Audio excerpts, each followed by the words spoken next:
CCTV 김호준의 뉴욕타임스. 네, 시사 단두대 166회 시사 단두대 코너 녹화는 같은 날 합니다. 10분 전에 끝났어요. 10분 후에 다시 연결해서 민당 부반장, 참 오랜만에 듣는 반장 부반장. 이 명칭이 어디서 유래됐을까요? 반장 부반장. 들을 때마다 유치해. 유치하죠. 네. 뭐 왜 이렇게 하나 몰라. 야당 반, 여당 반. 이렇게는 또 안 하거든요. 그러니까요. 팀으로 부를 때는 야당 팀, 여당 팀 이렇게 불러요. 왜 반장 부반장? 그러면 팀장 뭐 이렇게 하면 될 텐데. 당연히. 옛날에 여당 반, 야당 반으로 나눠져 있었던 거겠죠. 그리고 왜 반장인데도 실장하고 부르는 선생님들이 있듯이 옛날 호칭 그대로 쓰는 그런 전통. 그렇다 하더라도 반장 너무 이게 일반인들이 듣기에는 순수 반장이 뭐야? 다크 새끼들이요. 요새 저기도 초등학교도 반장이 없어요. 뭐라고 그러면? 회장. 반도 회장이에요? 네, 반의 회장이에요. 네, 어린이회. 를 해 아주.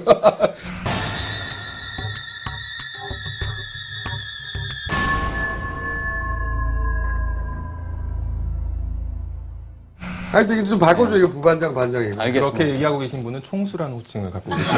총수가 어때서? 총수가 이건 내가 스스로 붙인 명칭이야. 총수를 쓰는 데는 검찰총장이구나. 아무튼 총수는 원래 거의 없죠, 이제. 재벌 아, 그렇죠. 그룹도 재벌 총수예요. 재벌이 들어가고 총수가 들어가는. 그것도 진짜로 뭐- 그 기사 쓸 때 곤란할 때가 그렇죠. 김총수가. 김어준 총수가 이렇게 들어가니까 좀 어려워요. 그래서 뭐에 김어준 씨 요새는 이렇게 쓰는데 저는 제가 12년 전 이 딴지일보를 처음 만들 때 제 방 컴퓨터가 2대였어요. 그때 예. 56K 모델. 그리고 이제 딴지일보를 조선일보로 패러디해서 똑같이 만들었잖아요. 예. 똑같이 만들고 나서 이 회사의 이름은 딴지그룹. 물론 회사는 없어요. 근데 다른 데는 이 계열 회사가 모여서 그룹이 되는 거지. 우리는 그냥 그룹이야. 그리고 그룹이기 때문에 총수가 되는 거죠. 재벌. 잘하셨어요. 그렇게 스스로 임명을 하고 총수로 혼자서 이렇게 했죠. 총수가. 총수가 보기에 반장이 얼마나 유치하겠어요. 네, 적어도 총수 정도로 하든가 반장. 그거 괜찮네. 야당 총수, 여당 총수, 부총수. 총재로 할까요? 총재 없어졌으니까. 총재 없어졌으니까 총재도 괜찮겠네. 아니면 통. 야당 통. 부통. 한 줄 읽었습니다. 자, 이제 끝내도록 하겠습니다. 불평불만 하지 말고 알아서 살아남으라고 말하는 이야기들로 가득 찬 세상. 모든 책임을 당연하다는 듯이 개인에게 전가하는 기존의 프레임에 도전하는 우화. 세상을 바라보는 새롭고 다양한 틀을 들려줍니다. 만화가 최규석의 우화, 지금은 없는 이야기를 사계절 출판사에서 협찬합니다. 자, 그러면은 저희가 10분 전에 이정희 대표 거를 길게 해버렸기 때문에 민주당 출입하시니까 네. 민주당에서 이 사안을 보는 각도를 좀 설명해 주시죠. 이 대표 쪽의 설명은 그런 거죠. 그 진흙탕 개싸움이 벌어졌는데 경선이라는 거는 그런 건데. 그렇죠. 게다가 상대방은 쌍칼을 들고 나온다. 우리는 흰 옷 입고 맨몸으로 싸우라는 거냐. 뭐 이런 식의 항변을 하기도 해요. 그 얘기를 한번 해볼게요. 이정희가 사퇴해야 야권연대의 성과가 이어진다. 이정희가 사퇴를 해야 야권연대가 효과를 발휘할 수 있다. 전체 판이 살아난다. 이게 이제 민주당의 전략기획 통들의 논리입니다. 거기에 대해서 진보당의 전략기획 통들의 논리는 야권연대 위에서라도 이정희 대표가 사퇴하면 안 된다. 그러니까 목표는 동일한 건데 이 수단에서는 완전히 서로 갈라져 있는 거죠. 그래서 누구 말이 더 옳은가 좀 얘기를 해볼까요? 그것도 다 했는데. 그것도 다 했으니까.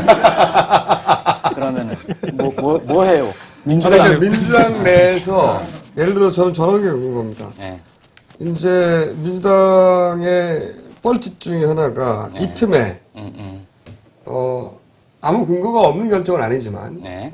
그 백혜련 후보를 공천을 해버렸잖아요. 네. 뭐 그들의 논거가 없는 건 아니지만 예. 이거 완전히 사실은 대대적으로 엿먹이는 빅엿이다. 빅엿이죠. 이것도 이거가 그 논거를 일일이 사람들 붙들고 설득해서 이해시킬 수 없거든요. 이거 왜 한 겁니까? 제가 한 것 같잖아요. 왜 했어? 아, 그 얘기가. 내부 논리가 뭐예요? 한번 얘기를 해볼게요. 그 민주당 내에서, 이 문제를 어떻게 풀 것인가 할 때 대부분의 기류는 뭐였냐면, 결자 해지, 공식 입장으로도 그렇게 나왔죠. 문제가 일어난 쪽에서 문제를 풀어야 된다. 이정희 대표 사퇴 얘기를 하지는 않았지만 사실상 사퇴 촉구를 했던 거고, 그 당시에도 그러니까 이미 벌어진 일이 뭐냐면 그 잠시 참지 못하고 김희철 의원이 사퇴가 아니죠.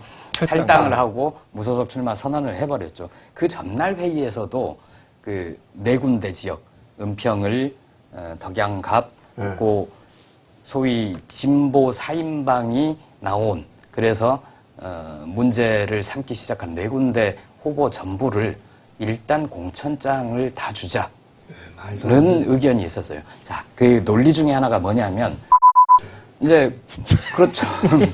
야권 그러니까 이제 공천장을 줘버리면 그거는 이미 야권 연대는 깨겠다는 거 아니냐 그렇잖아요. 박살인 거죠. 박살. 근데 이제 시계를 조금만 돌려보면 과거에 야권 단일화가 대부분 어떤 시기였냐면 양쪽 다 공천된다고 했죠. 그래서 양쪽 공천한 다음에 공천 이후에 단일화를 하다 보니까 공천 이후에 힘이 모아지지 않고 후유증이 크더라. 그래서 이번에는 공천 전에 이 모든 작업을 끝내고 야권 단일 후보만 공천하자는 게 야권 연대였잖아요.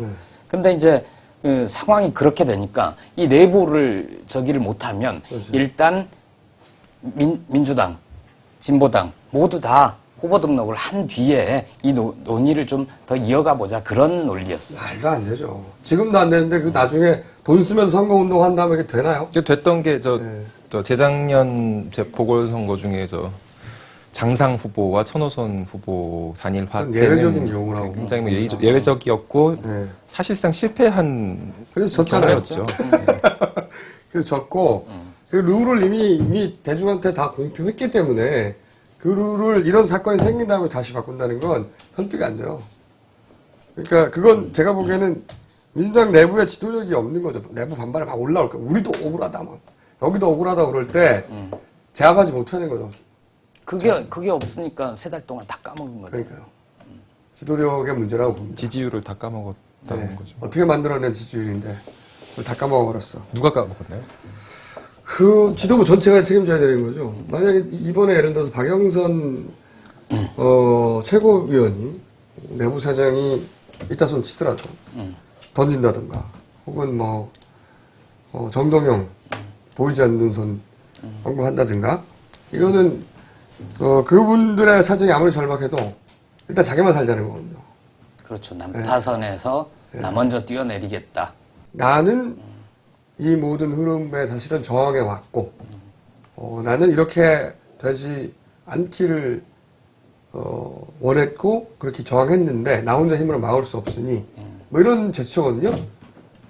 근데 이제 그게 맞지가 않죠. 그러니까요. 왜냐하면 제가 지난주 방송에서 한 최고위원이라고 되게 완곡하게 표현하고 말았었는데 이제 그 최고위원이 박영선 최고위원이었고 박영선 최고위원이 문제가 있는 지역구 인사 이 경선까지 가게 해달라는 주장 그리고 비례대표 공천심사위원회에서 전원이 이 비례대표 주는 것에 반대했던 검사 출신 한 인사를 끝까지 고집을 했었죠. 그렇죠. 그러니까 그런 내막을 아는 정치부 기자들한테는 박영선 최고의 사퇴가 이상하다. 이 내뱉는 말과 실제가 연결이 안 되는 그렇죠. 거죠. 박영선 의원은 굉장히 장점이 많지만 또 한편으로는 그분이 잘하는 것 중에 하나는 뭐냐면 피해자 코스프레를 잘하죠. 알아듣는 사람만 알아듣는. 그래서 그날이 아마 이정희 최고 동일한 날짜는 아니겠지만 아무튼 그 즈음 해서 우리나라의 미래 여성 지도자급으로 성장할 수 있는 두 분의 정치인이 그냥 보통의 정치인으로 전락한 슬픈 날이다. 이렇게 볼 수 있을 것 같아요. 여하간 저는 그거는 좋다 나쁘다로 간단하게 말할게요. 나쁜 제스처였다고 봅니다. 박영선 최고위원의 최고위원이 이렇게 던지는 것은 최고위원직을 왜냐면 이제 두었던 거. 말씀하셨다시피 그 내막을 아는 사람들의 입장에서는 앞뒤가 좀 안 맞는 사실상 본인이 지도부의 일원이었고 본인이 그렇죠. 그 중에서 그리고 그- 많은 핵심적 역할을 했었는데 본인이 추천한 인물들을 공천시키거나 혹은 만들어주기 위해서 그동안 많이 반영됐거든요. 네. 결론적으로. 아니요, 반영은 안 됐어요. 아니 제 말은 가장 마지막에 한 인물은 반영이 안 되고 결국 아니, 박영선 최고가 이렇게 주장했던 게 다 관철은 안 됐어요. 실제로 좀 억울하고, 나도 3등 최고위원인데, 왜 내 말은 이렇게 안 먹어주는 거야? 이렇게 좀 억울할 수는 있어요. 먹어준 것도 있지 않습니까? 없어요. 거의 없어요. 먹어준 것도 제가 모르는 뭐가 있나요? 그거 끝나고 얘기해보세요. 어쨌든 억울했다 하더라도 예. 지금 완전 이 박살을 나고 있는 상황에서 그거는 사실 할 행동은 아니었다고 저는 봐요. 이분의 장점이 이 정서적 호소력이 되게 좋거든요. 그렇죠. 대중적 전달력이 좋고. 맞아요. 그리고 검찰들 이제 몰아붙일 때 보면은 사람이 감정이입하게 만들어주고 아주 좋아요. 반면에 또 본인이 또 그런 감정과 격정을 참지 못하고 행동으로 옮기거나 뭐 이럴 피해자가 스스로 되는 거죠. 굉장히 이해가 잘 안 가는 좋은 자질을 갖추고 있는 정치인인 거는 분명하고요. 분명합니다. 근데 이제 오늘 그 성한용 선임 기자와 담배를 한 대 피면서 나눈 대화 중에 참 맞다 싶은 게 저한테 여쭤보시는 게 정치인의 자질 중에 가장 중요한 게 뭐라고 보느냐. 그래서 뭐 여러 가지가 있잖아요, 우리는. 근데 이제 몸무게도 있습니다. 최고에. 몸무게. 최고에는 사이즈, 몸무게 이런 거. 뭐 바른 생각 이런 것일 수도 있고 네. 이 나라 걱정. 성대모사도 추가되고. 민심. 근데 이제 그 성 선배의 얘기는 아무리 봐도 능력인 것 같다. 능력이 없는 정치인은 나쁜 거다. 그래서 염치 같은 거는 거기 안 들어갈까요? 그랬더니 그 사람들 철면피잖아. 염치는 아예 이 윗순위에 오르지 못한다고 그러더라고요. 그 능력이라는 게 결국 이제 항상 착한 모습만 보여주는 그런 게 아니라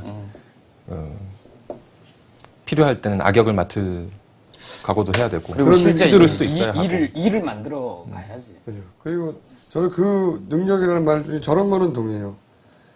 이게 아수라장이거든요, 진짜. 경선 또는 후보, 지역구 이런 데 가서 선거하는 걸 보면 아수라장이에요, 진짜. 경선할 때 그 캠프들을 봐도 아수라장이고, 그 지역구에 한 국회의원만 해도 딸린 식구가 어마어마합니다. 그 옆에 붙어서 그 사람을 당선시키기 위해서 뛰는 사람들을 보면. 다 죽는 거예요, 한 사람이 죽으면.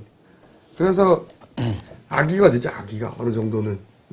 근데 그 아수라장을 어쨌든 돌파하고 살아남는 능력. 크게 흠 없이, 결정적인 흠 없이. 그거 정말 중요한 능력이라고 봅니다, 저. 그 다음에야 뭐든지 할 수 있거든요. 살아남지 못하면 아무것도 못하는데, 저는 1번으로 생각하는 게 그 능력이에요. 정치인으로 살아남으려면, 살아남지 않고서는 뭐 의미가 없으니까. 법안도 못 만들고 아무것도 못하니까. 네, 그 국회의원들이 실제 이 비웃음의 대상이 되는 것보다는 굉장히 부지런히 일을 맞습니다. 하고 제가 여러 출입처를 다녀봐도 취재원들을 많이 만나는데 비교적 양질의 취재원들을 만날 수 있는 곳이거든요. 정치라는 분야가. 그런데도 이제 뭐 그런 말이 있어요. 선거를 빗대서 3개월 고생하면 4년이 편하다. 뭐 이런 식으로 얘기들 하기도 하는데 꼭 그렇지만은 않은 것 같아요. 임기 동안에도 워낙에 많은 일들이 벌어지는 곳이어서.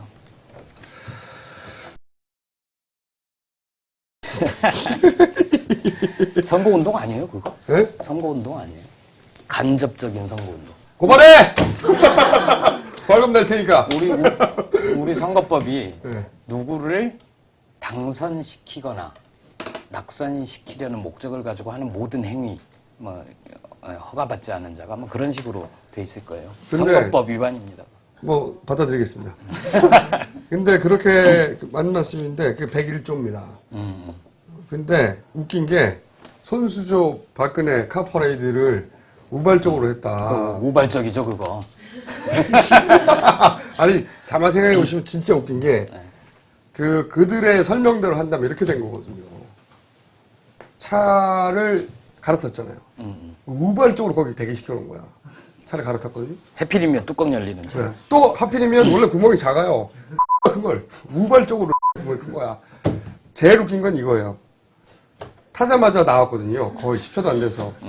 들어가자마자 우발적으로. 그게 이렇게 했다는 얘기야. 그들의 설명대로 하자면 길이 막히고 사람들이 연호하니까 잠시 수동적으로 그 반응에 그 호응에 반응한 것이다. 이렇게 만든 거거든요. 능동적이면 안 되고 계획적이면 안 되니까. 근데 걔네들 설명을 하자면 이런 거야. 들어가서 몇 초 만에 박근혜 위원장이 손수한테 사람들의 호응이 장난이 아니니 우리 둘이 함께 썬루프 밖으로 머리를 내밀까? 우발적으로? 우발적으로. 내밀까? 자, 같이 나가자. 하나, 둘, 셋, 탁 나온 거야. 말이 안 되죠. 기본적으로. 그리고 목적도 분명하거든요. 득표에 도움을 주려는 목적으로. 뭐 이런 건데. 그럼 뭐 이게 간표를 위한 건가? 박근혜 위원장이 아니었으면 당연히 이 선거법 위반이죠. 당연히. 박근혜 위원장이 걸리다 보니까 부산 선관위가 쫀 거죠. 쫄지 말라고 한마디 해주세요. 다음 방송에서 자세히 그 차는 누구의 차였으며 한번 달아보려고. 알겠습니다.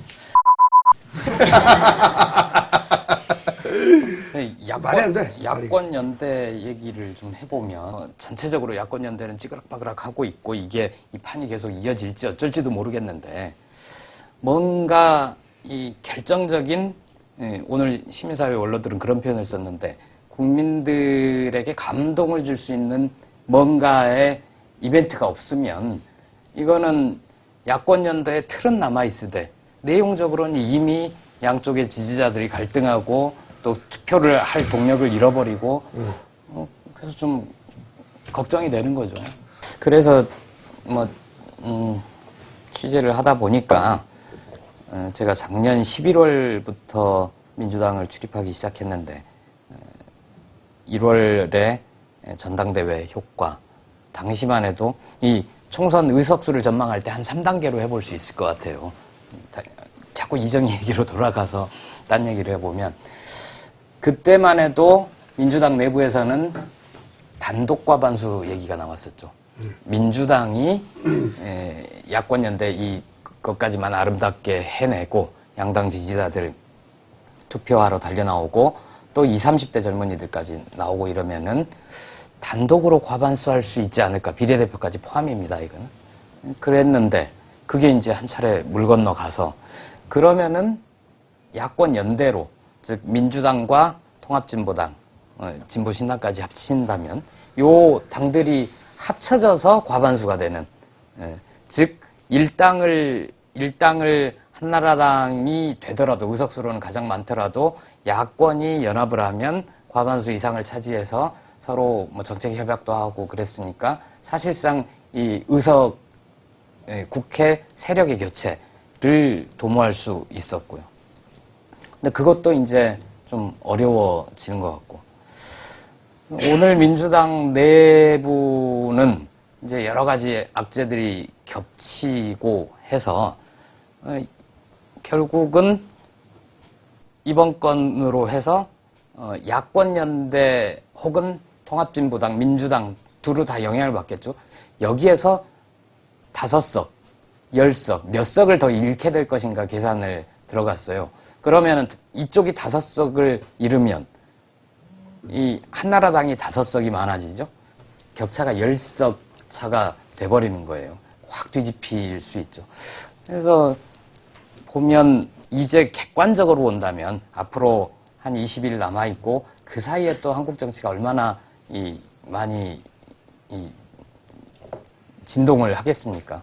근데 지금 현재 시점에서 딱 잘라먹고 와서 당장 내일 투표를 한다면 어떻게 될 것이냐? 일당은 한나라당이 분명하죠. 그리고 야권연대 두 당의 저기를 합쳐도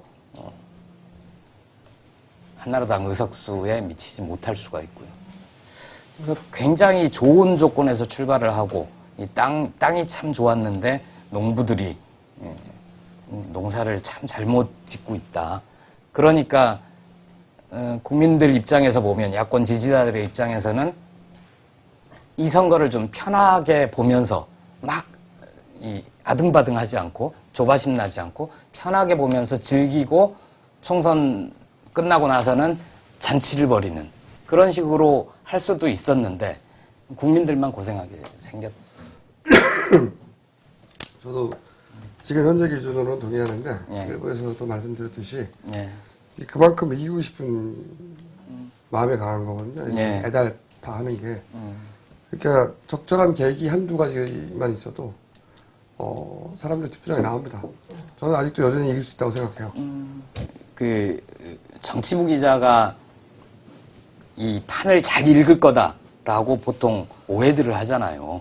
또 여론조사 결과가 딱딱 들어맞을 거라고 오해를 하는데, 근데 어떻게 보면 이 큰 판이 흔들릴 때 지각 변동이라고 얘기를 하는 커다란 판이 흔들릴 때 그 판 위에 서 있는 사람은 움직이는 걸 잘 못 보거든요. 그런 면에서 보면 조금 더 기대감을 심어주자면 그런 큰 변화들은 이미 일어나고 있었다. 작년부터 꾸준히 일어나고 있었고 여러 악재들이 터져서 과거 조건보다 훨씬 어려워지긴 했지만 이게 그런 변화를 뒤집을 정도의 큰 일들인가 이거는 좀 따져봐야 된다는 거죠. 그래서 근데 이제 의석수 문제로 구체적으로 들어가면 사람들이 보통 또 오해하는 것 중에 하나가 뭐냐면 영호남 갈등 그게 심하지 않았습니까? 그래서 영남 의석수하고 호남 의석수하고 같을 거다 혹은 비슷할 거다. 땅 크기도 굉장히 차이가 있는데 그렇게 오해들 많이 합니다. 근데 의석수 구체적으로 계산 들어갈 때 우리가 보면 이번에 의석수 조정이 좀 있었죠. 영남 전체 의석수가 67석이고요. 수도권을 제외한 나머지 호남, 충청, 강원, 제주 여기가 67석입니다. 동일합니다. 수도권이 112석이고요.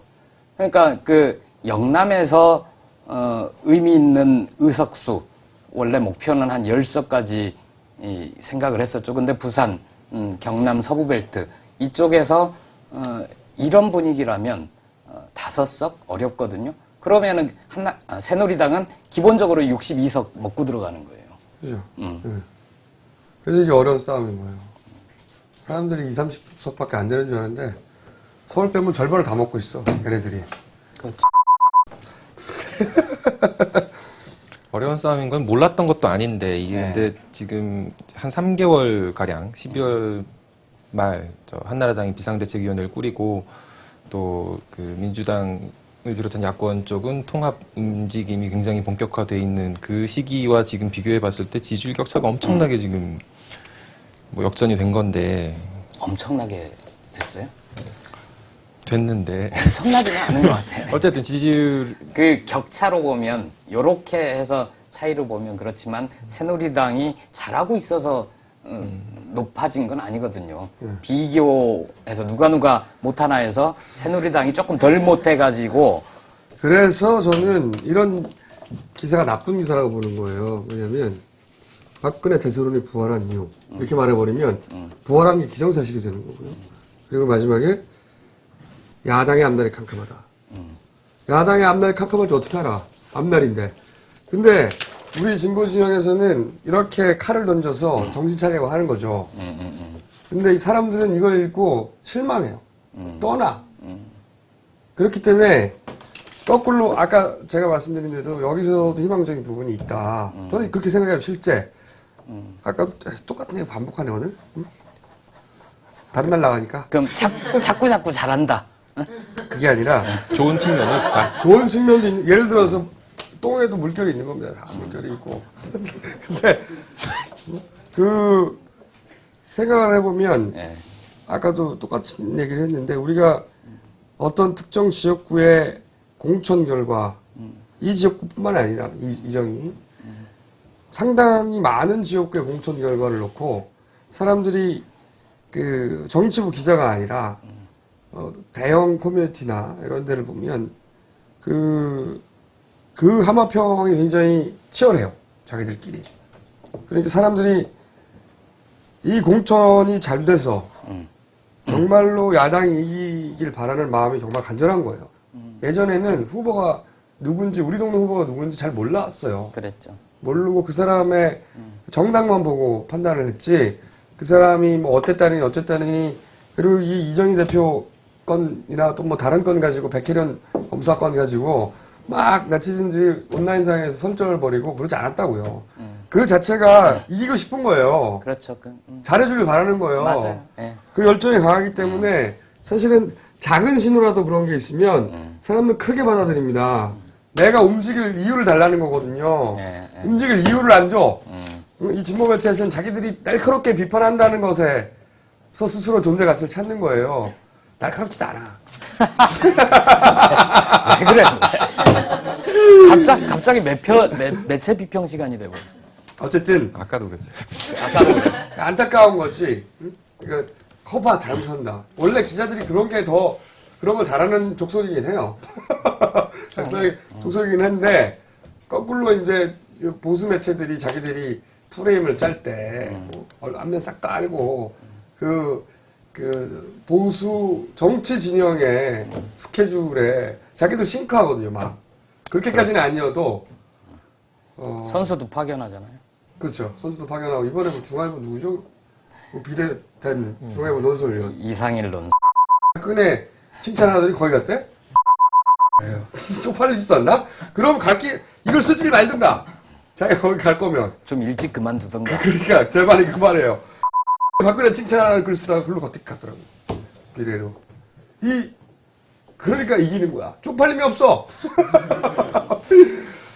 하여튼 저는 여전히 일당 진보 진영 민주 진보 진영이 이길 가능성이 있다고 생각합니다. 저는. 저도 그래요. 예, 그죠? 네. 가능성 없다고 생각 안 해요. 가능성이 저는 아직도 반반 이상이라고 봅니다. 네. 반을 넘어선다고 생각하는데, 그러니까 이게 숨어 있는 동력이 그렇게 큰데 그거를 꽂아줄 아이템을 못 찾아주고 있는 거죠 지금 다들. 그렇기 때문에 우리 다들 단일 선대본부 이거 좋은 아이디어예요. 이런 기사 크게 써줘야 돼. 안 써준다? 왜냐면 그런 걸 쓰면 마치 우리 편이라서 크게 써주는 것 같아. 자기가 검열을 해. 역차별이야. 내일 몇 면에 잡혔지?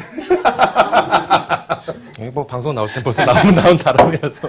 아니에요. 왜냐하면 이 야권연대 위기에 빠진 이후에 최초의 모양새가 나는 좋잖아요. 왜 우리라고 그렇게 안 하겠어요? 그렇게 했어요. 잘해요. 어차피 한겨레가 큰형이니까 이런 거 막 리딩해야 되는데 한겨레가 제일 이런 뭐랄까 균형이 중요하다는 생각이 강해요. 근데 우리 매체도 그렇고 지지자들도 그래요. 뭐냐면 한겨레 독자들도 그런데 이분들이 굉장히 까칠해요. 이 비판적 지지를 해. 염치가 있어가지고 누가 잘 못하면 획 돌아서기도 하고 그리고 좀 쪽팔려 하기도 하고. 그런데 이제 저쪽은 무조건 지지잖아요. 맹목적인 지지. 나는 오로지 그것만 봐. 그렇기 때문에 그런 차이가 좀 그렇죠. 있죠. 싸울 때는 항상 그래서 저쪽이 유리해요. 자기들이 가지고 있는 리소스를 전부 다 한 방향으로 쏟아볼 수 있거든요. 딴 거는 다 조용히 해. 일단 여기서 싸워서 이겨. 그래 우리가 떡국물이 있잖아. 이게 딱 기본적으로 되는 집단이라서 이쪽이 항상 어렵죠. 어렵긴 어려운데 좋은 거를 크게 키우면 되잖아. 없는 걸 만들라는 게 아니라 좋은 걸 크게 키우면 되잖아요. 아니, 저 부반장이에요. 제가 지면 짜지 않아요. 노력하겠습니다. 아니, 좋은 뉴스를 키워줘야 된다. 앞으로 우리 면 하나를 좋은 뉴스만 모아서 좋은 정치 뉴스. 좋은 정치 뉴스. 기쁜 정치 뉴스.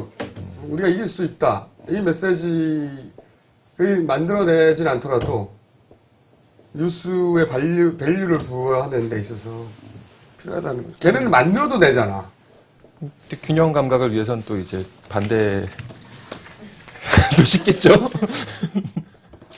저런 거 한번 전망해볼까요?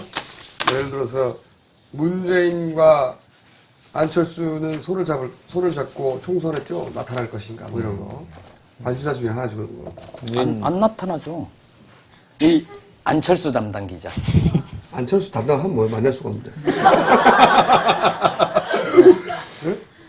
제가 안철수 담당 1진, 안철수 담당 2진. 원래는 저 혼자 하고 있었는데 오시는 바람에 어느 날 갑자기 제가 나타나서. 저는 나타날 가능성이 있다고 봅니다. 이번에는.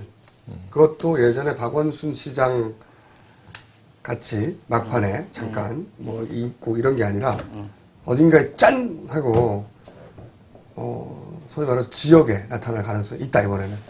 만약에 선거가 유리하게 굴러갔다면 안 나타났겠죠. 근데 제가 이해하는 안철수 원장이 자신에게 스스로 부여한 역할은 이 한나라당 새누리당 조당에 대한 심판 그게 공정하다. 이번에는 심판 받아야 하는 게. 그리고 자기한테 그런 역할이 원하지 않던 주어졌다. 이렇게 상황 인식을 하고 있다고 생각하거든요. 그럼 만약에 이게 위기에 처했어. 그러면 이 양반도 자기를 어떤 식으로든지 도구로 쓸 거라 이거죠. 라고 저는 예상하는 바다. 500원 겁니다. 안철수 담당 기자로서 어떻게 생각하십니까? 역할이 바뀐 것 같다. 네, 어떻게 생각하세요? 동의하지 않습니다. 좀 닭을 하나 걸죠 그러면. 닭. 예. 나온다에 닭 한 마리. 나오냐 안 나오냐에 닭 한 마리. 아니지. 여기 그날 오는 사람 다한테 닭 사기. 치킨으로. 그날 자, 조건을 정확하게 해보세요. 그러면. 그러니까 그날 방청객에게 프라이드 치킨을 시켜주기. 난 그날이가 언제예요? 총선 직후. 안철수 원장. 아니 근데 안 나오면은 총선 끝나고 총선이 끝난 때까지 안 나오면 그 다음 방송에서 하는 거고. 나오면 그 다음 방송. 나온 이후에 그 다음 방송에서 하는 거죠. 이렇게 내기해도 우리 윤리에 문제 없나? 무슨 대단한 윤리가 있어. 닭 좀 먹자는데 지금. 그냥 먹읍시다. 나도 먹으면 되니까. 좋아요. 그 근거들은 밝혀야 되지 않아요? 근거는 제가 지금 말한 게 이 근거는. 어차피 안철수 원장은 자기 속내를 잘 드러내지도 않고 기자들과 그 스킨십 적으니까 어차피 그 양반이 해왔던 행보에 대한 이해와 그 사람이 어떤 생각을 하고 있을 거에 대한 그 사람에 대한 이해를 가지고 전망하는 거잖아요. 전 나온다고 본다는 거죠. 안 나온다는 근거는 어떻게 제시하시겠습니까? 그 두 개가 논리적인 모순이 있는 것 같아요. 왜요? 오늘 방송 주장에서 뭐냐면 굉장히 아직도 이런 상황에서도 총선에 대해서 낙관적으로 전망을 하셨잖아요. 네. 그러면 이것까지 포함해서 낙관인 건가요? 저도 포함해서입니다. 포함해서. 몇 가지 일들이 일어나야 되겠지만, 그러니까 사람들한테 와 우리가 이길 수 있겠구나 하는 마음, 이길 것 같지 않으면 투표하기가 싫어요. 지난번에 그 정동영 후보였을 때, 이명박 정동영 이럴 때 투표하기가 싫은 거거든요. 이 진보 진영의 지지자들이 사라진 게 아니라 투표하고 싶은 마음에 불을 지르냐 못 지르냐의 문제죠. 있는 사람들인데. 그런 데 있어서 저는 안철수 원장이 스스로 자기 역할에 대한 이 어떤 뭐랄까요 위기의식 이런 게 순간적으로 어느 순간 뭐 예를 들어서 한 일주일 남겨놓고 그 안에 올 수 있다. 이걸 가만히 두고 보고만 있는다. 저는 그러면 안철수 원장이 지금 유지하고 있는 스탠스, 정치로부터 떠나지도 않고 정치로 올인하지도 않는 이 스탠스를 유지하는 이유가 없다고 생각해요. 저는. 자기가 가지고 있는 힘을 언제 적절하게 이용할까의 관점에서 보고 있는 거지, 정치가 하고 싶었다면 벌써 했을 것이고 안 하고 싶었다면 또 벌써 떠났을 텐데 유지하는 이유는 저는 그렇게 이해합니다. 언제 쓸 것인가, 자기 힘을 언제 써야 가장 현명한가 이런 걸 본다. 근데 이럴 때 쓰지 않으면 언제 써? 라고 저는 생각한다는 거죠. 닭 3마리! 물론 월등하게 유리하다, 야당이. 압승하겠다. 네. 그럼 나올 필요가 없죠. 근데 이제 불리하다. 정국이 아니면 백중세다. 혹은 불리하다. 그래서 나온다는 거예요, 안 나온다는 거예요? 그러면 나온다는 겁니다. 아니, 근데 그러면 지금은 나온다가 아니라, 왜 흥분하지? 그러니까 제가 정리하면은 닭에 흥분하네. 겨우 3만원밖에 안 되는 닭에 3마리. 총수 생각은 이 불리하게 전개될 것이고 그렇죠. 거기서 중요한 역할을 할 것이다. 그리고 근데 그거 거기에 포함해서 전제를 달면 안 되는 게 명백하게 어려워질 경우에는 나올 것이다. 아니요, 그러니까 나온다는 거죠. 그러니까 나온다는 거죠. 그렇죠. 어려워. 지금 이게 국면을 완전히 그냥- 전환시킬 만한 초대형 사건을 나는 꼼수다에서 터뜨리기 전에는 열심히 찾고 있는데 그 정도 큰 폭탄은 진짜 드물거든요. 왜 뉴욕타임즈에서 낙곰수 얘기해요? 삭제! 제가 말씀을 드리면 저는 이제 그게 뭔지는 모르겠지만 안철수 원장의 힘을 빌릴 정도로 그렇게 밀려가지는 않을 것 같다라는 그런 생각이 좀 있고요. 또 하나는 나머지는 이제 좀 비겁한가? 취재 결과인데요. 진짜 결과. 예. 그러니까 한겨레에서 안철수 원장 인터뷰를 여러 차례 시도를 했었고 담당이 좀 만나야 되니까 대신 이 양반이 정치 얘기하면 곤란할 거 아니에요. 조건을 달았죠. 정치 얘기는 묻지 않겠다. 예.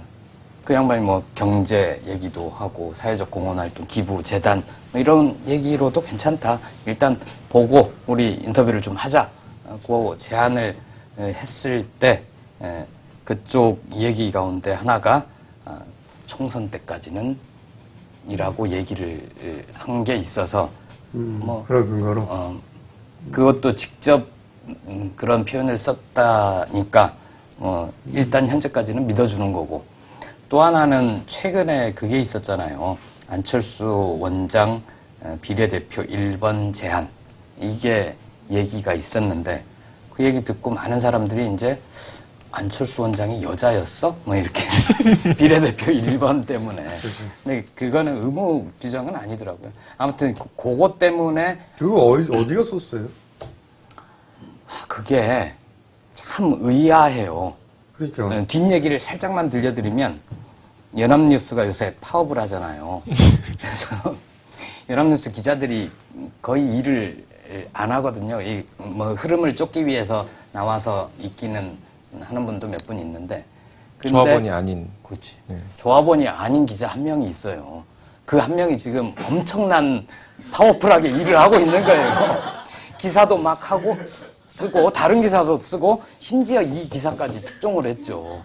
혼자 나와 앉아 있는데.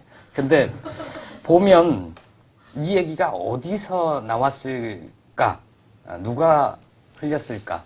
얘기를 한 사람들이 뭐 부인을 둘 다 하고 있으니까 부인이 아니라 노코멘트 뭐 하고 있으니까 요 둘만 아는 일인데 했던 안 했던 둘만 아는 건데. 이게 흘러나와서 누가 유리할까라고 생각하는 게 맞잖아요. 근데 명백하게 누가 유리할지 잘 모르겠어요. 근데 중요한 건 뭐냐면 이것 때문에 안철수 주변 사람들이 몹시 불편하겠죠. 불편하고 불쾌하게 생각하고 당연히. 있어요. 이런 사안이라는 건 굉장히 은밀하게 얘기를 하고 신사협정이다. 외부에 공개하지 않는 거를 전제로 한 건데 짐작이 가는 사람이 있어. 있어요? 말할 순 없지만. 저도 한 사람 자, 손바닥에 적어서. 까는 거예요. 그래서 물론 며칠 20일 정도 남아 있긴 하지만 그 사이에 안철수 원장이 이제 완전히 이건 박원순 시장 될 때보다는 훨씬 막 큰 걸음을 한 걸음 내딛는 아니, 거고. 그렇게 된다면. 말도 그렇죠. 안 돼. 근데 저는 그건 안 받아들일 거라고 봐요. 제안이 있었는지 없었는지도 모르겠지만, 있었던 손 치더라도 받을 리가 없다. 안 받죠. 네, 미치지 않고서야. 바보가 아니고서야. 네. 근데 이제 어떤 형태가 됐든 지지 선언이 됐든 뭐 지역에 나타났든 그런 것도 이제 사람들이 많이 이 혼란스러워하는 게 그래서 안철수 원장은 나온다는 건가 안 나온다는 건가 어떨 때는 할 것 같기도 하고 어떨 때는 안 할 것 같기도 하고 이 모호함 속에 있었는데 이 야권 연대 혹은 진보 개혁 진영이 어렵고 그 다음에 이대로라면 새누리당이 일당을 차지해서 대선 전망까지 굉장히 불투명해지겠다. 그래서 내가 직접 지지 지원을 어떤 형태로든 나서게 된다면 그거는 이제 분명한 신호를 주는 거죠. 나 준비하고 있고 나 나간다. 하여튼 분량은 나온다고 봅니다, 저는. 알겠습니다. 제 근거는 그거니까 닭 나중에 3마리가 닭 세 걸려있는 마리. 내기. 네. 중대한 결단이 지금 이루어졌어요. 닭 3마리를 가지고. 근데 닭이 등장하는 방송 날에는 이분들은 안 계시겠죠. 그게 또 먹고 싶어가지고. 제가 보기에는 말이죠. 김외현 기자는 김외현 임시시사대지. 네. 네, 임시시사대지는 오래 버티지는 못할 거예요. 예, 500원 겁니다. 자, 그러면은 저가 해주셔야죠. 샤워기. 네. 샤워기를 하고 끝내도록 샤워기를. 하는 걸로. 이 박스를 처음 봤어, 박스는. 처음 공개하는 거죠. 네. 계속 여기 처음, 있었습니다. 최초. 사상 최초 공개합니다. 샤워기가 스킨케어스 스킨 음이온 샤워기고요. 한 번 구매하신 분이 다시 구매하신다고 다시 돌아오는 금융. 요즘 판매량이 정말로 급증을 했다고 합니다. 샤워기를 쓰면 음이온이 나오고 녹과 염소가 제거가 되고 수압이 빵빵하다고 합니다. 이 물이 나온다 안 나온다를 두고 이제 설왕설래가 있었습니다만 제가 테스트를 해보니까 또 보여드려야죠. 아니, 구멍이 어디 있는 거야, 이게? 구멍이 있어요. 이게 미세한 구멍이구나. 이게 굉장히 미세한 구멍이 있어서 그래서 이게 그래서 수압이 세고 또 저 마사지 효과가 있다는 거죠. 이게 오늘 사실 하는 거예요. 아토피 안심 마크까지 획득했다고 하고 국내 우수 중소기업 인기 상품입니다. 한이 착한 쇼핑 주문 전화 080-667-4949 또는 한겨레 TV 메인 배너 www.skcares.com에서 구입하실 수 있습니다. 시청자 여러분의 많은 성원 부탁드립니다. 기자가 저거를 파는 건 그러게. 보기 힘든 일이죠. 더군다나 한결 같은 이런. 이런 것도 해야죠. 참 마음이 넓은 말진입니다. 알겠습니다. 오늘 여기까지 하겠습니다. 감사합니다. 고맙습니다.